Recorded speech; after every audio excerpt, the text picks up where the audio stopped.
தமிழகத்தில் வெற்றி கழகம் உள்ள அமைச்சரவையில் இந்திய யூனியன் முஸ்லீம் லீகும் இடம்பெறுவதற்கு ஆதரிப்பது என்று முடிவெடுத்திருக்கிறோம்.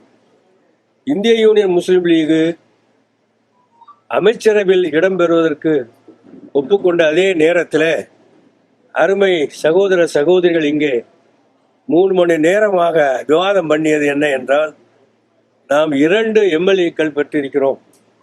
ஒருவருக்குத்தானே அவர்கள் அமைச்சராக ஆக்க விரும்புகிறார்கள். ஏன் நீங்கள் 2 அமைச்சர்களை கேட்கக்கூடாது என்றும் இங்கே அதிகமாக பேசப்பட்டது. அந்த கருத்தை உள்வாங்கிக் கொண்டு முதலில் அவர்கள் ஒப்புக்கொண்ட ஒருவரை தேர்ந்தெடுத்து அனுப்புவோம், அதற்கு பிறகு அடுத்தவரை பற்றி நாம் சிந்திப்போம், கேட்போம் என்ற அடிப்படையில் அந்த ஒருவரை தேர்ந்தெடுக்கக்கூடிய முழு அதிகாரத்தை மாநில தலைவர் என்கிற முறையில், தேசிய தலைவர் என்கிற முறையில் என்னிடத்திலே ஒப்படைத்து விட்டார்கள். அப்போ ஒப்படைத்த காரணத்தினால 2 எம்எல்ஏக்களில பாபநாசன் தொகுதி எம்எல்ஏ AM ஷாஜஹான் அவர்களை நாங்கள் அமைச்சரவையில் இடம்பெறுவதற்காக வேண்டி சிபாரிசு செய்வதென்று முடிவெடுத்திருக்கிறோம். அது ஆரம்பமான இந்த கட்டத்திலே AM ஷாஜஹான் அவர்களை தமிழக அமைச்சரவையில் இடம்பெறுவதற்கான வாய்ப்பாக கருதி, இது நல்ல ஆட்சி செய்வதற்கும் தமிழகத்தில் முந்தைய ஆட்சி செய்த அனைத்து நல்ல திட்டங்களையும் தொடர்வதற்கும், முந்தைய ஆட்சியில் நடந்த எல்லா சிறப்பான அம்சங்களையும் தொடர்ந்து தமிழகத்திலே நடப்பதற்கும் இந்த நல்லாட்சி நிச்சயமாக பாடுபடும். விஜய் அவர்களுடைய தலைமையிலான இந்த நல்லாட்சி சிறப்பாகவும் மக்கள் போற்றக்கூடிய வகையிலும் வரலாறு படைக்கக்கூடிய அளவிலுமான ஒரு நல்லாட்சியாக அமைய வேண்டும் என்ற வாழ்த்துதோடு நாங்கள் நிறைவு செய்திருக்கிறோம். இதுதான் நாங்கள் எடுத்த முடிவு.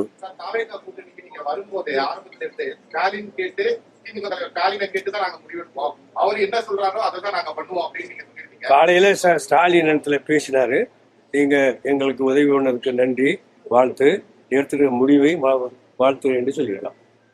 காலையில ஸ்டாலின் சொல்லிட்டார். இல்ல அது நாங்க தொடர்ந்து பேசிட்டு தானே இருக்கோம். அமைச்சர் இடம்பெறுவதற்கு தொடர்ந்து பேசிட்டு தான் இருக்கோம். இப்ப இடம்பெறோம்.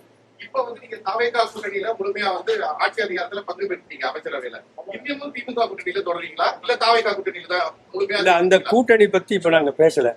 இப்போ இருக்கிறது தமிழ்நாட்டில் உள்ள ஆட்சியில் பங்கேற்பது இந்திய முஸ்லீம் எடுத்திருக்கிற முடிவு.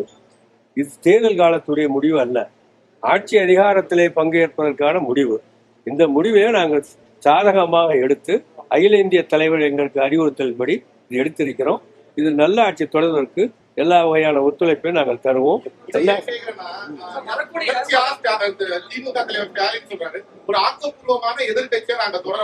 தொடரட்டும்.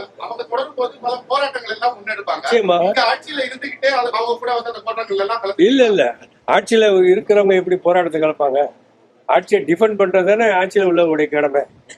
ஆட்சியில குறைகள் இருந்தா நிச்சயமாக நாங்கள் வெளியிடுவோம், தட்டி கேட்போம்.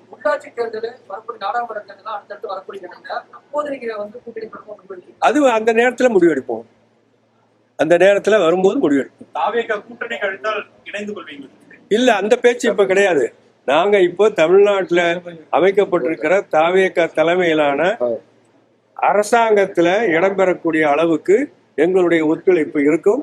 அந்த ஒத்துழைப்பில் அரசாங்க அமைச்சரவையில் இடம்பெறுவதற்கான அழைப்பு கொடுக்கப்பட்டதை ஏற்றிருக்கிறோம். அந்த அழைப்பின் அடிப்படையில் எங்கள் முஸ்லீம் லீகின் சார்பாக ஒருவரை நியமித்து, AM ஷாஜஹான் அவர்களை நியமித்து அவர்தான் அமைச்சராக உரியவர் என்று சொல்லியிருக்கிறோம். வருங்காலத்தில் 2 அமைச்சர்களும் எங்களுக்கு கொடுத்தா மிக நன்றாக இருக்கும் என்ற கோரிக்கையை உங்கள் மூலமாக வைக்கிறோம். இல்ல, எதையும் நாங்க கேட்கலை. நாங்க கண்டிஷனே வைக்கலையே, எந்த நிபந்தனை இல்லையே, எந்த நிபந்தனையும் நாங்க சொல்லல. நாங்கள் நிபந்தனையற்ற ஆதரவு தான் உங்களுக்கு தெரிவிப்பதாக நாங்கள் சொன்னோம். அப்படி இருந்தும் எங்களை மதித்து பெருமைப்படுத்தக்கூடிய வகையில் நீங்களும் எங்களிடத்திலே வந்து சேர்ந்து அமைச்சரவையில் இடம்பெற வேண்டும் என்று அவர் சொன்ன பெருந்தன்மையை நாங்கள் பாராட்டுறோம்.